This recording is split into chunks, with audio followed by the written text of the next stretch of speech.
May religiosity nga ba sa paglungsad ng mga kakamping rallies? Gustang araw kasiyasan. Hello mga kasiyasan. Welcome sa episode ng ating series, Social Lens, looking through the sociological lens.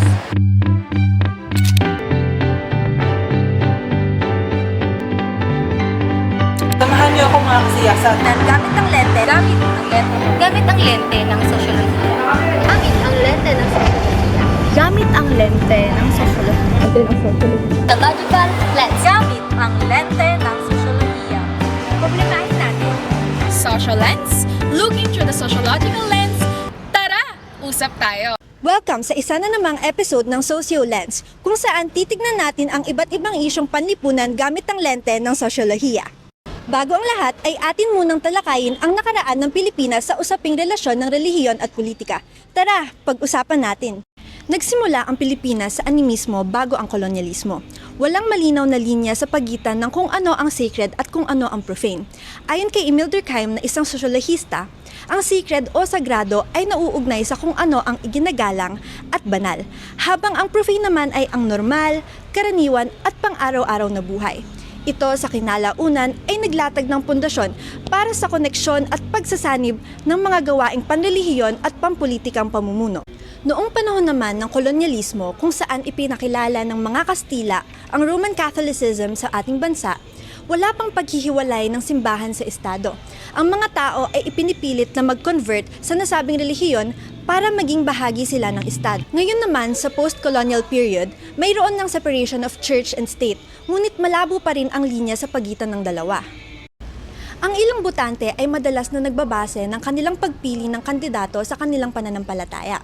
Isang halimbawa na rito ay ang pag-iendorso ng ilang simbahan tulad na lang ng Iglesia ni Cristo sa isang tumatakbong politiko. Ang pag-iendorso na nagmumula sa mga religious leaders ay maaaring makaimpluwensya sa publiko sa kung sino ang kanilang iboboto. Ngayon naman ay pag-usapan natin ang pagkakapareha ng relihiyon at politika. Meron nga ba? Tara, problemahin natin. Napapaisip ka ba kung bakit minsan ay hindi mo na alam kung ito pa ba ay suporta o isa na itong pananalig? Kung bakit minsan ay maihahalin tulad mo na sa relihiyon ang pagtitiwala at pagsuporta ng tao sa isang political candidate? Politics and religion are alike. Well, pareho silang nagde-define kung sino tayo bilang isang grupo o bilang mga individual na sumasalamin sa mga mahahalagang aspeto ng buhay at maging na rin sa kamatayan. Kapag ang mga tao ay nalilito o naguguluhan, sila ay umaasa sa kanilang paniniwala, damdamin at mga ritual upang maramdaman nila na sila ay konektado sa mundo. Ang New Politics ay isang konsepto ni George Moss na nagpapakita kung paano maaaring magkaroon ng malabong linya sa pagitan ng politika at relihiyon. Isipin natin ito bilang isang kombinasyon ng politika at relihiyon na sila'y pinagsasama upang hubugin ang ating pagkakakilanlan. Ngayon, si Moss ay nagbigay ng isang perspektibo sa usapan. Sinasabi niya na hindi lamang ang politikal na organisasyon ang nagdala sa masa sa larangan ng politika. Oo, at may role sila. Pero hindi rin dapat natin ikinakaila ang iba't ibang cultural creations na bumabalot sa mga simbolo. Ang mga simbolo ay kung saan ang mga political movements ay nagkakaroon ng hugis at ang mga ideya ay nagiging konkreto. Ang mga religious symbols ay may impluwensya pa rin. Ang paraan ng kung paano dinedefine ng relihiyon ang mundo, natagpuan pa rin nito ang daan patungo sa malayang mundo ng modernong politika.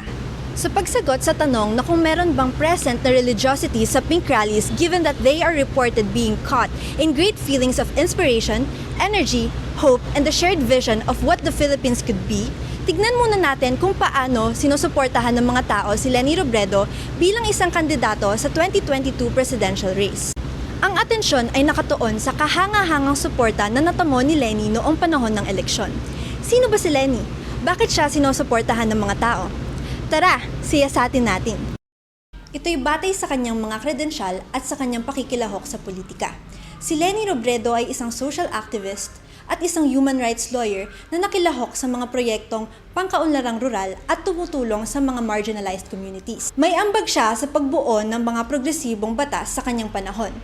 Sumulong siya sa mga issues tulad ng good governance, transparency at laban sa diskriminasyon. Bukod dito, isa rin siya sa mga sumusuporta sa anti-dynasty bill. Ang suporta ng mga botante kay Leni sa pagkapresidente ay may iba't iba ring personal na kadahilanan. Ang ilan ay dahil sa kanyang katangian ng pamumuno at kanyang kakayahan na makipag-ugnayan sa mga tao. Ilan din dito ay ang kanyang dependability, integridad at ang kanyang dedikasyon sa public service.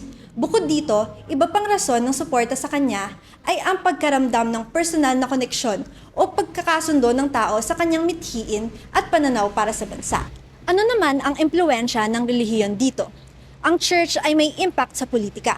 Ito'y pangunahing hinihimok ng mga pagpapahalagang moral. Ang role nila sa politika ay malapit na nauugnay sa moral considerations, conservative beliefs, ethical governance at social justice.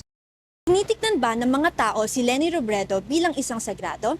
Mayroon bang koneksyon ang church values sa mga damdamin ng inspirasyon, hope, at shared vision sa kanilang nararanasan?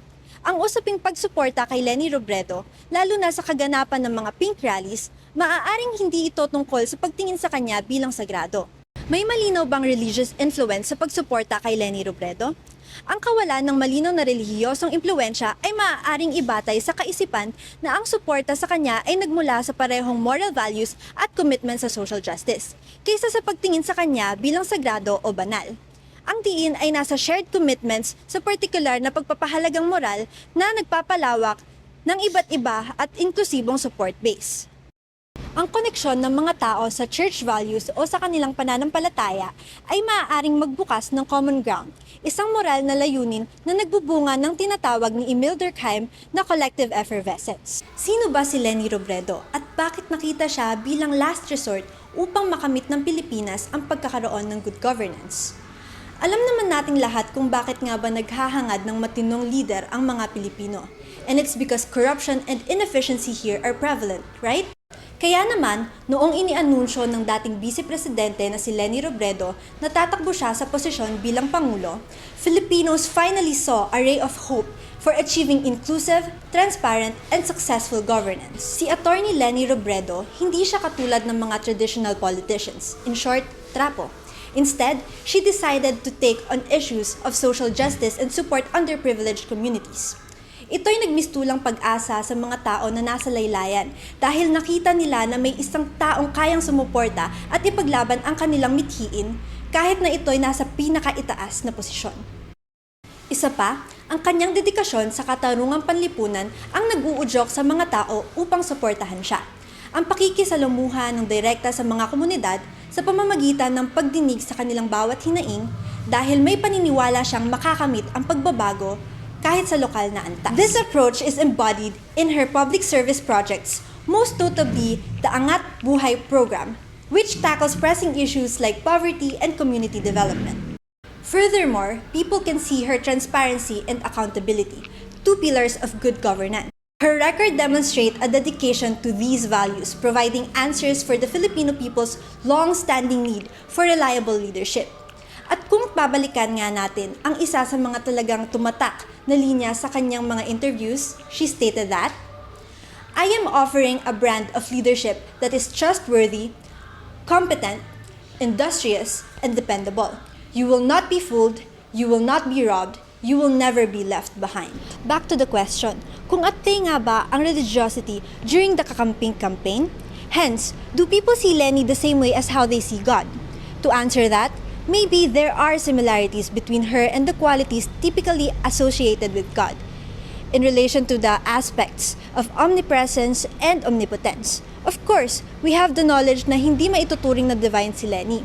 Ngunit ang pagiging palagi niyang nandyan sa gitna ng mga problemang hinaharap ng mga mamamayan is what considered her apparent omnipresence. While Robredo's supposed omnipotence, ito ay ang kakayahan niya na magdulot ng positibong pagbabago para sa bansa, akin to the supernatural force that is frequently attributed to God. Kaya naman, ano ang maaaring ipaliwanag ng sosyolohiya ukol sa napakalakas na damdaming inspirasyon, enerhiya, pag-asa at magkakatulad na pangarap na iniulat ng maraming pumunta sa Pink Rally? Ito ay tinatawag na collective effervescence ni Emile Durkheim, isa sa mga forefathers ng sosyolohiya. Kino-conceptualize niya ito bilang isang proseso kung paano nagsisinkronisa at lumalakas ang damdamin sa loob ng isang pangkat sa panahon ng ritual. Ito ay nagsimula sa mga pagtitipon na nagtataguyod ng closeness at nagpapalakas ng individual na ugnayan. Ang mga individual ay nagpapakita ng parehong damdamin at kilos na nagpapabuti sa pagkakaisa ng grupo. Binigyang diin ni Emil Durkheim na ang collective effervescence ay ang mabilisang pag-angkin ng mataas na antas ng damdamin kapag nagtitipon ang mga individual. Itinutulad ito sa isang biglaang pag-usbong ng enerhiya. Sinasabi niya rin na ang collective effervescence ay hindi nakasalalay sa partikular na emosyon kundi sa kolektibong pagbabahagi ng damdamin na mahalaga para sa kanilang pag-iral.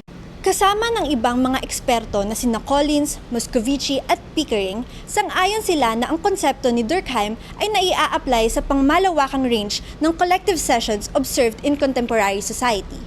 Kabilang ang palaro, musika, kultura, folklore, mga piging, relihiyosong ritual, pampulitikang kaganapan, sosyal na pagtitipon at iba pang katulad na aktibidad. Sa pagmumuni-muni ng ideya ng collective effervescence, titignan natin ngayon ang maraming aspeto ng pink rallies na nag-udyok sa mga individual na makaranas ng kasiyahan na pinalalim ang ating pag-unawa sa mga dahilan sa likod ng ganitong kaganapan.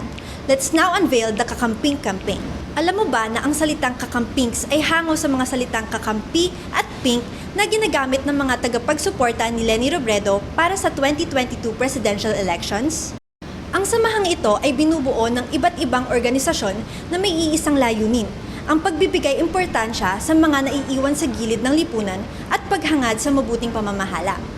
Ayon sa isang taga-suporta ni Leni Robredo, ang pakikidalo sa campaign na ito ay nagsisilbing inspirasyon na ikaw ay tumindig, hindi lamang para sa iyong sarili, pati na rin sa lahat at sa susunod pang henerasyon. Ang pakiramdam na nakatulong ka sa isang bagay na mas malaki kaysa sa iyong sarili. Officially, wala talagang hand sign si Leni, ngunit ang kanyang taga-suporta ay ginamit ang laban sign employed by Lakas ng Bayan o Laban, founded by the former Senator Ninoy Aquino and former Presidents Corazon Aquino and Benigno Aquino III during their campaigns for presidency.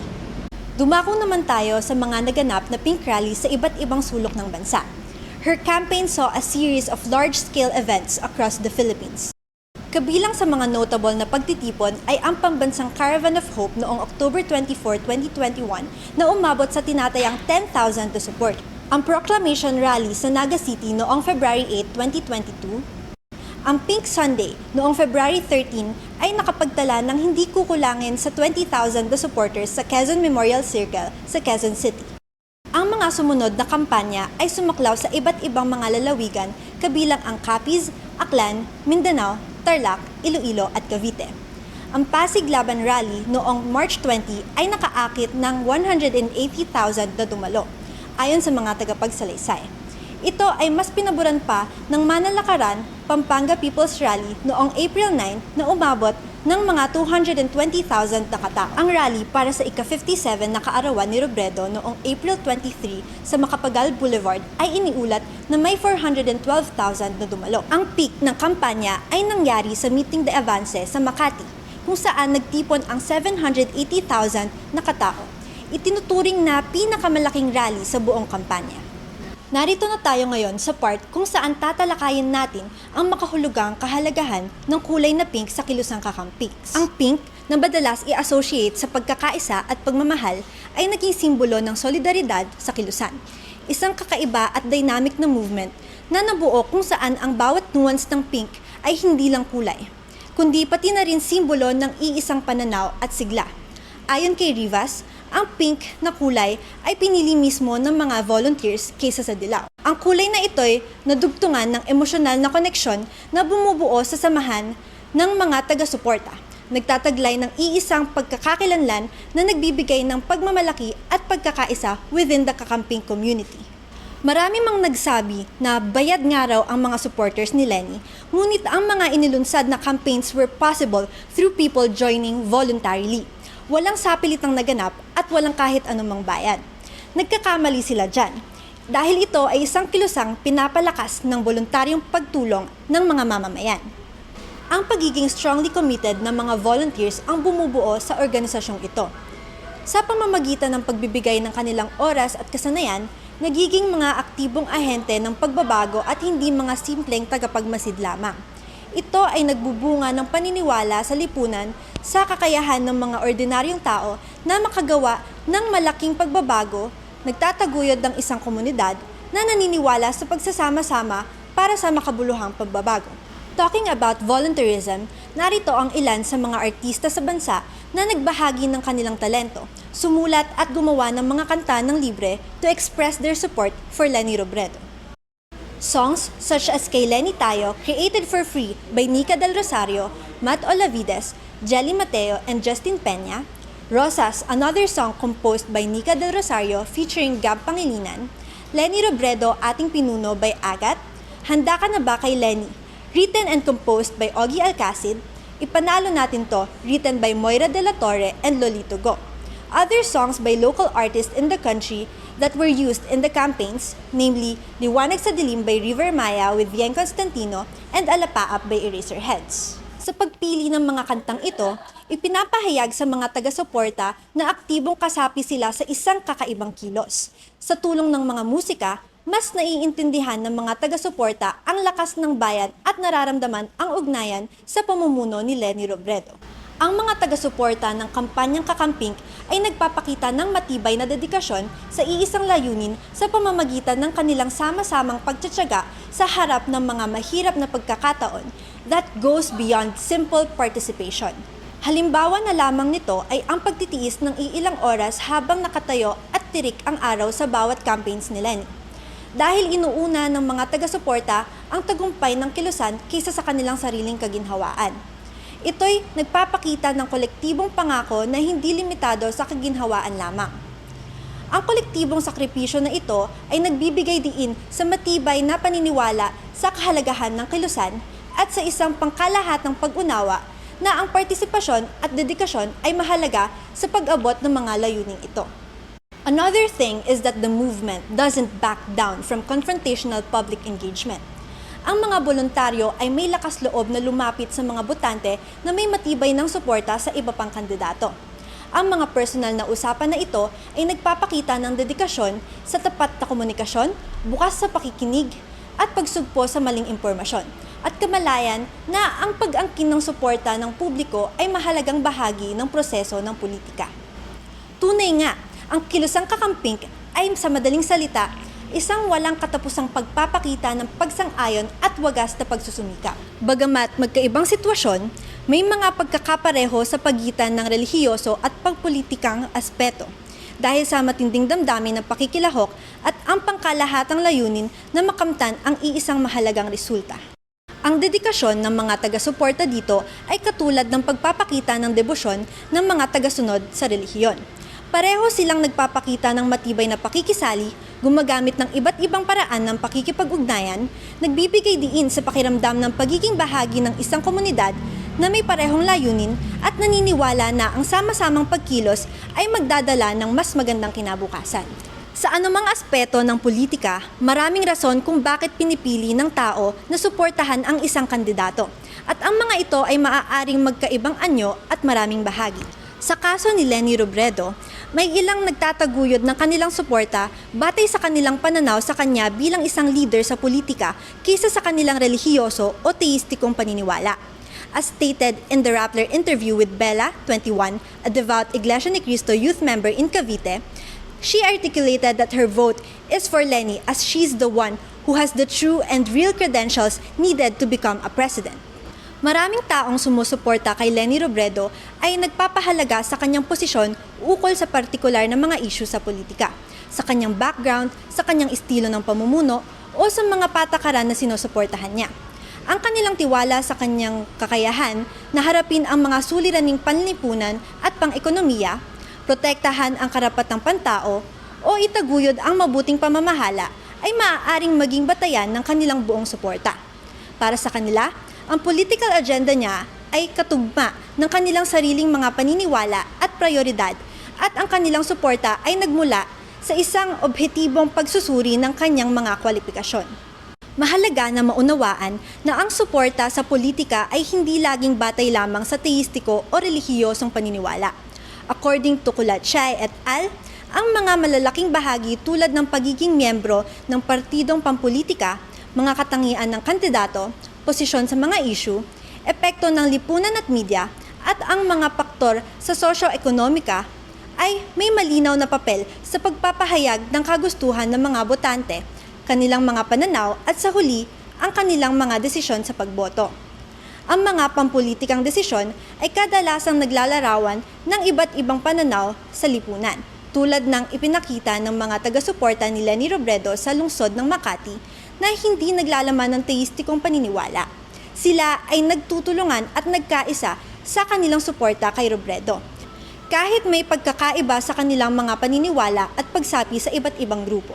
Kung ilalagay ito sa konteksto ng collective effervescence, ang mga rallies ng kakampings observed from the perspective of collective effervescence, ito ay nagbigay sa atin ng isang deep feeling of collective identity na nag-shift mula sa focus sa sariling interes papunta sa dedikasyon para sa buong komunidad ng mga Pilipino. Binibigyan diin na ang mga kakampings ay nagtutulong-tulong sa kolektibong aksyon hindi lang para sa kanilang sarili kundi para na rin sa kanilang pag-unlad ng lipunan at ang kinabukasan ng mga susunod pang henerasyon. Ang mga rallies ay nagbibigay buhay sa pananampalataya sa kolektibong ideolohiya na nagbibigay diin sa hangarin ng isang mas mabuting pamahalaan. Pinag-isa ng mga layuning ito ang mga supporters ni Leni, na nagbibigay inspirasyon sa kanilang personal na buhay at nagbibigay ng mas mataas na damdamin ng layunin. Bukod sa paglikha ng mga natatanging simbolo na kumakatawan sa kanilang kampanya at komunidad, ang kanilang participation sa mga rallies were extended beyond the actual events encompassing both pre- and post-event activities. Ang mataas na antas ng partisipasyon mula sa mga individual ay nagpakita ng kanilang personal na paglahok at kolektibong determinasyon na makamit ang isang layuning na katutok sa isang common set of beliefs. Sa pamamagitan ng mga powerful na kanta, nalikhaing mga ideya at likhang sining, kanilang pinatatag ang isang kolektibong karanasan na nagdudulot ng mga damdaming kasiyahan, pag-asa at optimism para sa isang mas magandang lipunan. Sa ganitong paraan, maaaring tignan ang lahat ng ito bilang bahagi ng collective effervescence na sumasaklaw hindi lamang sa kasiyahan na nararamdaman ng mga individual, kundi pati na rin sa mga prosesong panlipunan na kasangkot sa paglikha ng social reality. Habang ang kakamping-campaign na isinasagawa ng mga taga-suporta ni Leni Robredo ay maaaring magkaroon ng pagkakahawig sa pagiging relihiyoso, mahalagang kilalanin na hindi direktang hinuhubog ng relihiyon ang mga kaganapang ito. Bagamat ang mga simbolo, rally, large gatherings at matibay na pagsuporta ay maaaring magbigay ng damdamin ng pagiging relihiyoso, ang pundasyon ng mga ito ay nakaugat sa mga politikal na layunin at itinatampok ang likas nitong sekular na kalikasan. Ang diin sa katangian ng pamumuno at sa kolektibong layunin sa politika ay nagpapalakas pa sa sekular na oryentasyon ng suportang ito. Ang pagkakahawig sa mga relihiyosong kaganapan ay nagbibigay diin sa strong sense of community ng mga pink rallies, kung saan ang mga tao ay nagkakaisa sa pamamagitan ng shared values at kanilang commitment sa societal change. In essence, ito ay ang sense of community rather than the religious beliefs na nagbibigay buhay, nagbubuklod at nagbibigay ng saya sa mga kaganapang ito. Ikaw, sa pagsuporta sa napupusuan mong kandidato, nakakaramdam ka rin ba ng collective effervescence?